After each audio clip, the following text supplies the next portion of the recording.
ملک میں corona cases مزید بڑھنے لگے۔ پنجاب میں وائرس سے متاثرہ افراد کی تعداد 708 ہو گئی۔ سندھ میں 676 افراد میں کورونا کی تشخیص۔ خیبر پختونخوا میں 253، بلوچستان میں 158 مریض، اسلام آباد میں 54، گلگت بلتستان میں 184 کیسز، آزاد کشمیر میں 6 کیسز رپورٹ۔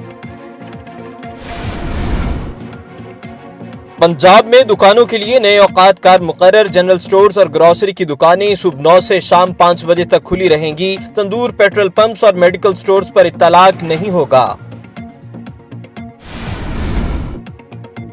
ورلڈ وار 2 کے بعد کرونا وائرس بدترین بحران قرار۔ اقوام متحدہ کا کہنا ہے کہ کرونا سے دنیا کے ہر ملک کو خطرہ لاحق ہے۔ کئی ممالک میں عدم استحکام، بدامنی اور تنازعات پھیلنے کا خدشہ ہے۔ وبا کے اثرات کی وجہ سے دنیا کے 2.5 کروڑ افراد بے روزگار ہو جائیں گے۔ ترقی پذیر ممالک غریب ممالک کی امداد کریں۔ اگر آپ نے ابھی تک ہمارا چینل سبسکرائب نہیں کیا تو ابھی سبسکرائب کریں اور بیل آئیکن کو کلک کر کے ہماری لیٹسٹ ویڈیوز کے بارے میں اپڈیٹ جانیں۔